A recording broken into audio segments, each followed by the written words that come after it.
Chers petits observateurs, j'ai une information de premier abord à vous donner, que je viens de découvrir. Je pense que je ne l'ai vue dans aucun média. Et Dieu sait si c'est important. Eh bien, quand vous avez une voiture électrique, vous ne devez pas écraser de moustiques et de moucherons sur votre pare-brise. Eh oui, parce qu'il n'y a pas de raclette. Quand on a une voiture électrique, la raclette, Tintin. Il faut aller chercher sa raclette à la station. À la bonne voiture essence. Et ça paraît con, mais comme c'est Fréhour qui a conduit, il conduit très vite. Cette Audi e-tron GT turbo, tout vite, hein. Eh ben, il a des moucherons écrasés partout. Et autre information, on dit que les moucherons avaient disparu. Les moucherons sont revenus. Allez, hop. Voilà. Alors tout ça ne va pas nous empêcher de faire allez, vas-y, je sens que tu as l'expérience. Il vous l'a pas dit, 25 ans chez Esso, tu sais à quoi ça il me offrait fait les penser 100 tons. Tu te souviens dans Retour vers le futur ou pas? Il y a Biff Tannen qui Ouais. fait le pare-brise. Et il nettoie. Voilà. Ouais. Alors, pour cette e-tron GT, vous l'avez un peu vu, on a fait rencontrer des petits observateurs. Il y a Laurent Schmitz, on mettra les liens dans les vidéos, qui s'est amusé à la redessiner. Et là, on va faire le format 4 avis, surtout avec Simon qui se cache là-bas, mais c'est l'homme à la casquette. Là, ça va, Simon? Ça va très bien. Ouais, t'es prêt à jouer le jeu? Voilà. Et le principe du 4 avis, c'est que chacun, on ne se parle pas avant sur ce qu'on ressent sur la bagnole et on livre notre avis au fur et à mesure. Alors, ce qui est intéressant, c'est que là, on a déjà beaucoup roulé tous, un peu. En tout, en fait, en gros, c'est pour ça que ce sera dans le site sûrement, mais c'est 1000 km quoi. Voilà. 1000 km en Audi e-tron GT. Voilà. Alors, on vous a épargné toutes les histoires de recharge, qu'on a fait plein de vidéos, voilà, où à chaque fois on filme des recharges, je crois que vous avez compris. Bon, il faut être honnête, à chaque fois sur Ionity, il y en a une qui ne marche pas, voire deux. Ouais, donc on perd 10 minutes à trouver celle qui marche. Voilà, on va la faire En courte. gros, si vous n'avez pas 3 bornes, croisez les doigts, quoi. C'est un peu le truc. Voilà. Mais globalement... Et puis on a pas eu de chance, ça s'est un peu effondré. La voiture prend 270 kW en puissance. Certaines Unity, celles-ci, qui sont, je peux aller jusqu'à 250. Là, on est à 140. Et là, ça s'est effondré, on a 50 kW. D'accord. Bon, moi, je vais voir s'il nous fait du 250 moucherons minutes ou s'il nous fait du... Ah, À votre bon cœur, monsieur. Il y a de l'amour, là. Il y en a Ouais. encore un petit peu, là, monsieur Fréhour. C'est côté passager. Bah oui, mais tu es Audi, tu aimes bien la... passager, tu Est-ce sais, que tu veux aller qu'on la recharge en eau? Il faut aller chercher, il faut aller au puits, là-bas. Hein? Et tu fais le... Et qui a conduit là? Il y a plein de moustiques, n'empêche. Hein. Ah non, bon. Il y a même un chat écrabouillé devant, mais Tu voilà. l'as raconté ou pas? Non, j'ai pas raconté. Nous tairons ces histoires graves. Voilà.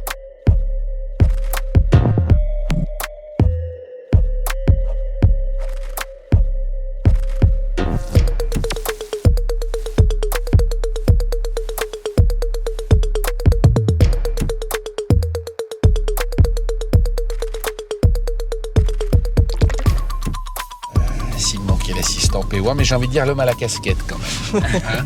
Ça va devenir ta trademark, Simon. Ah là, mes cheveux ils sont un peu trop longs pour enlever la casquette. Et comme tout sûrement chez POA, tu es très sensible au confort capillaire. Provo, si tu nous entends, Franck, on t'attend. Alors moi, il y a un truc qui m'épate, c'est que tu empoignes ça comme si tu avais toujours conduit des voitures de sport. Mais moi, ça me surprend en fait, la facilité de conduite.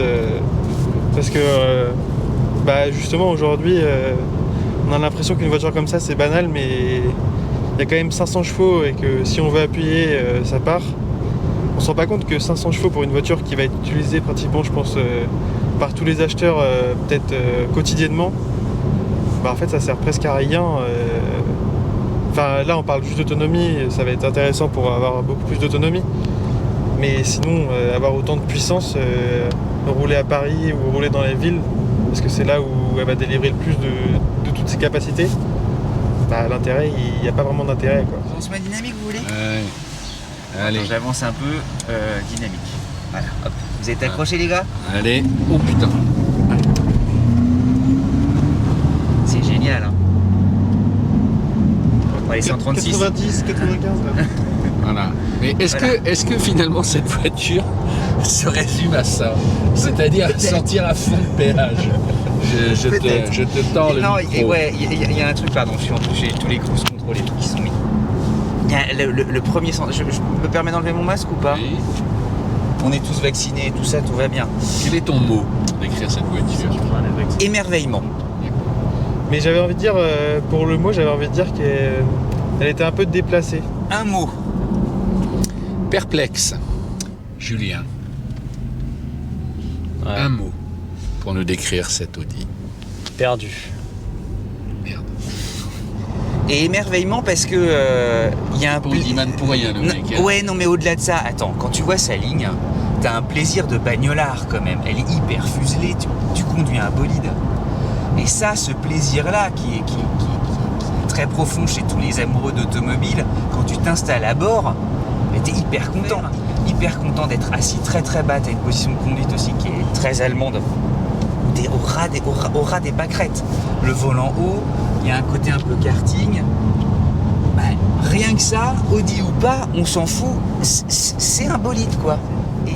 En fait, déplacé par rapport à la gamme Audi, je trouve que ça représente pas vraiment ce que j'avais comme idée comme une Audi. Il y a certains points qui font que si ça reste une parfaite autoroutière allemande parce que elle tient sa ligne, on peut rouler vite. Bon après, comme le dit Julien, on va rouler vite pendant 150 km et après on n'aura plus d'autonomie. Mais il y a un côté quand même au niveau du design, au niveau... il y a pas mal de choses qui se rapprochent un peu de ce que fait aujourd'hui Lamborghini. Et je trouve qu'entre Audi et Lamborghini, il n'y a plus trop de différence. Le design Audi que je connais, il était simple, il était épuré, il était on va dire juste ce qu'il fallait, en un peu de sportivité mais en même temps très discret. Et c'est comme ça qu'ils ont réussi à faire des modèles mythiques comme la RS6 C6 par exemple qui avait un gros moteur de Lamborghini sous le capot, mais on avait l'impression que c'était une Assist TDI quand on la voyait arriver dans notre rétro, mais finalement c'était tout l'inverse. Non, mais j'ai longtemps réfléchi et perdu pour plein de choses, que ce soit la voiture ou moi. C'est-à-dire que j'adorerais l'aimer, honnêtement. Je trouve que Audi, plus ça va, plus elle me plaise esthétiquement. Et vous avez quand même beaucoup dit qu'elle est très énervée, elle en fait des tonnes. Je trouve qu'au fur et à mesure, par rapport à leur déclinaison thermique qui en font un peu des tonnes avec des trucs anguleux, là elle a quand même une certaine forme de fluidité. Et ça, plus le fait que c'est indéniable, je vais pas rentrer dans tous les détails, vous avez déjà dit beaucoup de choses, mais ça reste une bonne voiture. Techniquement, enfin, en termes d'objet, de ce qui a été fait, enfin, bravo, tu vois, de manière générale, quoi. Je suis perplexe depuis que je conduis cette voiture. Je ne sais pas quoi penser. J'ai mis beaucoup de temps à trouver le mot, mais il résume vraiment ma pensée. D'abord, je trouve que c'est une voiture qui est très chère, c'est-à-dire que je la trouve trop chère par rapport à ce qu'elle est, et en fait je la comprends pas. C'est-à-dire que je me dis, mais si tu veux vraiment la sportive électrique, elle est tellement proche de la Taycan, je dis quitte à y aller, autant la Porsche. Et si tu veux un peu une familiale, autant la Tesla, quoi. Donc je la trouve un peu coincée entre ces deux autos. Le Taycan est plus radical.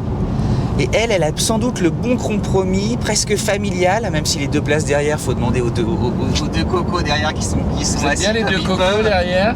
C'est un peu... On va faire 1m80 quoi. Ouais. T'as les jambes, moi. Là, j'ai les jambes qui touchent quoi en fait. Puis le dossier il est hyper vertical. Bon, rassurez-vous, vous avez encore 400 bornes, ça donc émerveillement. Ça va le faire. Après c'est sûr que c'est une super voiture. Enfin, ça roule très bien, c'est hyper bien fini, c'est impressionnant, l'intérieur est hyper beau, tout est magnifique, mais je sais plus je sais pas trop quoi en penser niveau de ce qu'est une Audi en fait. C'est un peu la première fois avec la Fiat 500 que je conduis une électrique sans me dire le thermique c'était mieux, c'est-à-dire en termes de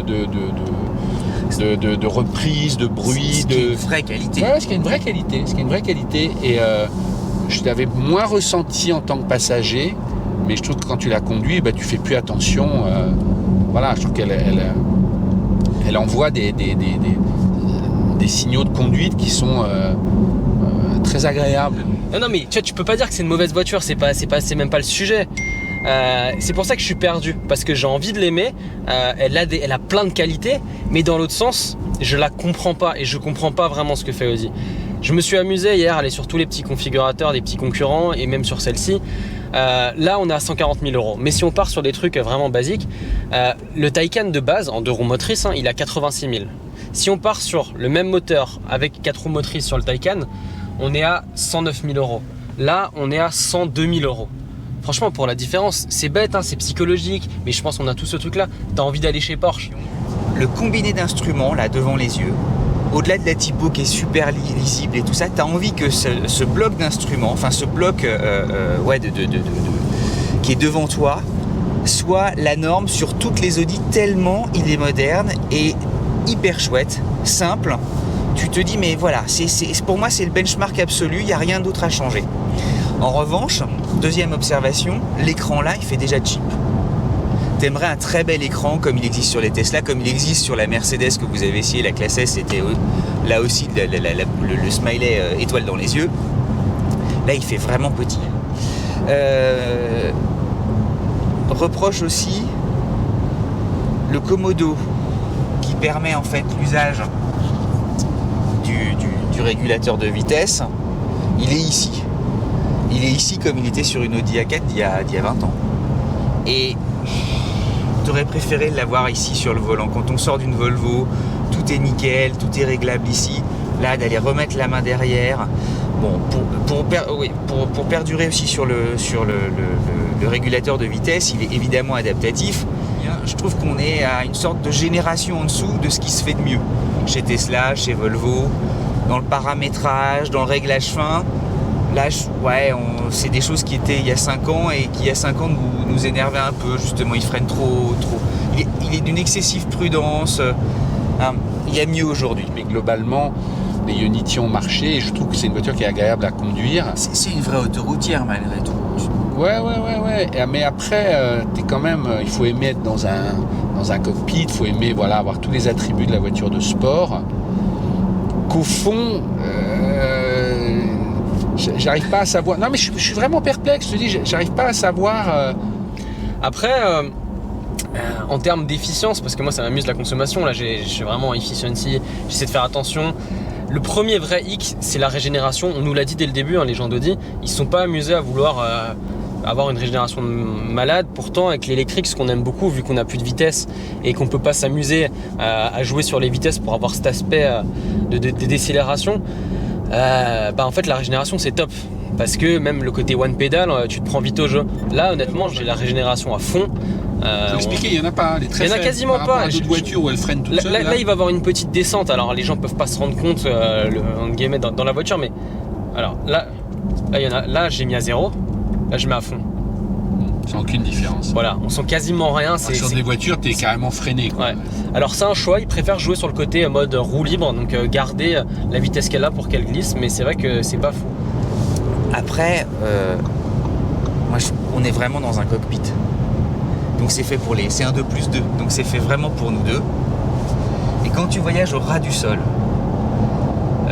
t'es sur une portion d'autoroute comme ça, pas très loin de l'Allemagne, t'as envie de tracer la route et de plus t'arrêter. Et moi, par exemple, je rejoins Laurent Schmitt hier quand il disait mais finalement l'ambiance à bord, pour ce prix-là, ils ont remis le même écran que celui qui est dans le SUV, donc l'e-tron normal qu'on avait. Je dis pas que j'ai l'impression. Sensible au décor en fait.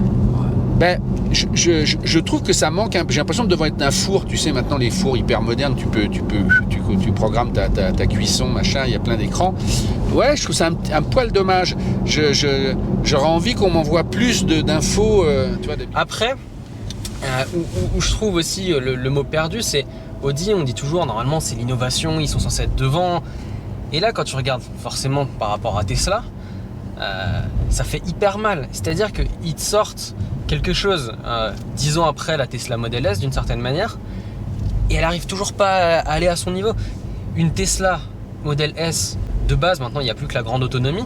Tu vas plus vite d'une seconde de 0 à 100 si tu t'amuses de faire le kéké, tu vois, et tu as plus d'autonomie. Et elle te coûte que 89 000 euros. Et là, en dehors d'être fan absolu de Audi, tu commences à te poser des questions. Tu te dis pourquoi en fait je prendrais ça par rapport à une autre. Et pareil, après tu prends une Model 3, alors tu commences à 46 000 euros, mais même si tu prends la plus chère, tu iras plus vite, tu seras en dessous des 3 secondes, tu auras plus d'autonomie et tu es à un peu moins de 70 000 euros. Donc quand tu mets tous ces trucs-là bout à bout, tu te dis, tu comprends pas trop. Mais on a quand même 350 vrais d'autoroute, d'autonomie d'autoroute. Et ce qui est peu par rapport à une vraie bonne diesel, mais c'est déjà par rapport à ce qu'on a connu une sorte de cadeau. Donc je suis beaucoup moins stressé avec celle-ci qu'avec le XC40. Mais là, franchement, les fauteuils, sous prétexte de se la jouer, alors je sais qu'il y a plein de gens qui adorent ça, hein, mais moi, tu veux que je te dise, vous avez été très gentil de mon grand âge, vous m'avez pas mis derrière, et vous arrêtez pas de dire que vous avez mal au dos. J'ai peur du retour ce soir parce que à un moment, il va falloir que j'y aille. J'ai la trouille. J'ai pas envie d'arriver complètement cassé. J'ai mal au dos facilement. Et franchement, je dis tout à l'heure, oh là là, j'ai pas encore osé leur dire non, je vais y aller. Je me dis, l'homme à la casquette qui a 20 ans, c'est bon, il a des vertèbres solides. Voilà. Et effectivement, sur autoroute, tu peux te dire que tu fais 300 à 350 km en autonomie, mais elle est quand même plus à 25-26 kWh au 100, alors que WLTP c'est du mixte, hein, ils disent 18. Là, j'essaie de faire super attention, je suis à 14,5, j'ai un peu baissé avant, mais la réalité, là, il y a beaucoup de descentes, ça l'aide. Hein. La réalité, elle est autour de 20 kWh au 100. Quand tu mets tout ça bout à bout, voilà, en fait, je comprends pas. Si c'est le groupe Volkswagen, ils se sont dit bon bah voilà, on a sa place. Voilà, non, mais on a le Taycan, on a tout ce qu'il faut, on va en faire une avec Audi, elle est très jolie et tout. Mais c'est pas ce que j'attends en fait d'Audi, effectivement. Je sais pas si l'A6 électrique va faire ça, mais j'aurais envie d'une voiture peut-être un peu plus grande, un peu plus berline, mieux réfléchie, avec moins de chevaux. Je m'en fous d'avoir 480 à 530 chevaux. Franchement, 250 à 300 chevaux électriques, ça suffit amplement. Mais qu'elle soit innovante vraiment, qui bosse à mort sur les moteurs, à mort sur l'efficience. Ensuite, la dernière observation, c'est le prix. Celle dans laquelle on est, elle vaut un tout petit peu plus de 140 000 € avec les options. Bon, c'est une somme gigantesque, hein. C'est le prix d'un studio en région parisienne. Est-ce que ça les vaut? Toute la question est là, notamment par rapport à Tesla, qui est vraiment, tu vois, le repère absolu. C'est impossible de ne pas en parler si tu veux. Voilà, je laisse ça à chacun. Moi, j'aime bien Audi, donc... Voilà, tout est dit. Voilà. Bon, au suivant. C'est rassurant d'avoir une batterie de 90 kWh, de se dire, bon, voilà, je trouve que l'autonomie, ok, c'est pas une Tesla, mais bon, on a fait 300 bornes à 130 sur l'autoroute, bon, ok, c'est quand même, bon. On en joue de mon côté consommation, efficience, mais ça va être le nerf de la guerre pour les voitures électriques, parce que c'est pas une question où tu mets plus d'essence, ça te coûte plus cher ou moins cher, c'est une question où tu t'arrêtes moins, et tu fais plus de kilomètres et tu te prends moins la tête. Voilà. Après, sur l'aspect esthétique, encore une fois, je remets toujours par rapport au prix, je suis désolé, mais là on a 140 000 €. Oui, c'est bien fini, encore qu'il y a du plastoc à certains endroits, mais honnêtement, ça, je trouve pas ça fou.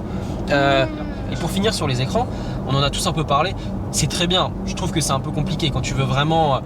Faut le faire à l'arrêt, une fois que tu as fait tes réglages, c'est bien. Mais effectivement, cet écran, tu as envie de. C'est pas envie d'avoir plus d'écran, mais une plus belle intégration, qu'ils aillent plus loin, qu'ils te fassent un truc un peu sympa.